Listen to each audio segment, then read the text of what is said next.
A good light is one of the most important tools that every creator needs. So we're going to use one light to create 9 different lighting setups. The light that I'll be using for today's video is the Aperture 120D Mark II, together with this 5-in-1 reflector. Alright, let's dive into our first lighting setup, flat lighting. Flat lighting is a technique that evenly lights the subject, leaving minimal shadows on the face. The light source is placed in front of the subject and above the camera, pointed directly at the subject. With the softbox, the light evenly wraps around the face and gives a very pleasing light on the subject. The soft light hides any blemishes or bumps on the subject's face and gives a very pleasing and smooth look on the subject's face. Our second setup is called the clamshell lighting. Clamshell lighting is very similar to flat lighting, but for this setup we would need the 5-in-1 reflector to bounce the light to the bottom of the subject's face to cover the neck and the chin area. Set the light in front of the subject like before, but this time raise the light stand up and point the light down at a 45-degree angle. Place the reflector below the subject and angle it to reflect the light to the chin and neck of the subject to lift the shadows being casted from your key light. Clamshell lighting is really pretty, especially if your subject has really beautiful features that you want to highlight, so it's very popular in corporate headshots as well as for beauty lighting and makeup. The third lighting setup on our list is butterfly lighting. It's called the butterfly lighting because of the little shadows that's casted under the nose that looks like a little butterfly. Raise the light up and point the light down at a 70-degree angle in front of your subject. You'll start to notice how adjusting the height and angle can make such a big difference on how the light falls on your subject's face. The nose now leaves a little shadow that we call the butterfly lighting. This lighting technique was extremely popular during classic Hollywood to film female actresses, and it still looks pretty damn good today. Next on our list is loop lighting. By moving the light off to the side, it leaves a small loop of shadow to one side of the nose, hence the name loop lighting. With the light up high like in butterfly lighting and pointed down at a 70-degree angle, move the light off to the side, about 20 to 50 degrees depending on how much of a shadow you want to cast. You can see how much more dramatic this shot is as it leaves one side of the face in slight shadow compared to the previous shots where everything was lit evenly. It's still a very pleasing look, but it adds a little bit more of drama with the slight shadow casted on the side of the face as well as the shadow below the nose. The fifth setup on our list is the Rembrandt lighting. The signature look of this setup is the little triangle of light that is present on the shadow side of the face. Made popular by a Dutch painter Rembrandt, who would paint in the triangle of light, accurately mimicking how light falls on the subject's face when light hits the subject from this specific angle. Raise the light up just above your subject and point it down at about a 45-degree angle. Then move the light about 45 to 75 degrees off to the side and you should start to see the triangle form. You can adjust the angle to your preference to create a larger or smaller triangle on the side of the face. This is an easy cinematic setup that anybody can do with just one light, and it adds quite a bit of visual drama without being too dark on one side.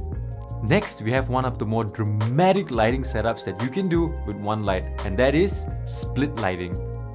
Split lighting is when only half of the subject's face is lit and the other half is left in shadow. With the light just above the subject and pointed down at a 45-degree angle, move the light 90 degrees to the side of your subject.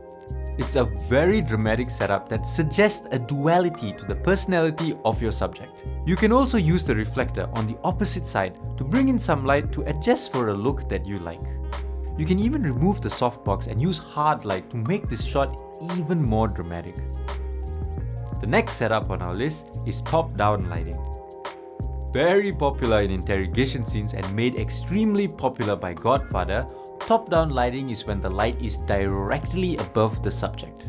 Place the light directly above the subject and point it directly down at your subject to create this really dramatic look.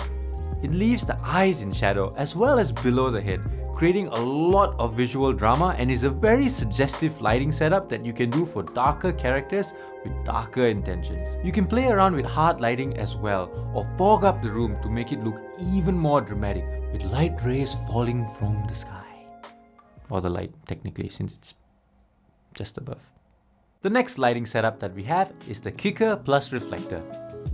This lighting setup leaves a strong edge light on your subject because the light is coming from behind. Point the light down at a 45-degree angle and push the light up above your subject. Place the light about 45 degrees off to the side behind your subject to create this strong kick light and edge light on your subject. Bring in your reflector and bounce that light on the opposite side of your subject's face from the front of your subject to lift up the shadows, because without it, the face will be buried in shadows. You can go with that dark shadow look if it's what you are looking for, or you can fill in the face to do a less dramatic version of this setup. Last on our list is the fake ring light. It is a very stylized look and is very popular for beauty and fashion and even makeup shots. It evenly lights the face and leaves a strong catch light on the subject's eye that reflects back into the camera. It's a very pleasing look. For this setup, place the light directly in front of your subject and angle the light up 90 degrees, directly pointing at your subject. Lower the light and make sure it is behind your camera so that the camera creates a shadow in the middle to mimic the ring light. The light fall-off is a very visually appealing look with this lighting setup, and the catch light in the eyes really makes the model's eyes pop with this lighting setup. So there you have it, 9 different lighting setups with just one light. Remember, every angle that you move your light will affect the look in some way or form. So try experimenting with different placements of the lights and different angles to get a look that you are going for to tell the story that you want to tell. If you don't like some of the darker setups that I just showed you, you can use the 5-in-1 reflector for all of these setups to adjust the lighting ratio to your liking. If you found this video useful, smash that like button so YouTube recommends this video to more people so they can learn these 9 different lighting setups with just one light. Let me know in the comments below which is your favorite setup using just one light. Make sure you're subscribed to the channel as well to catch more videos like this one. Until then, see ya!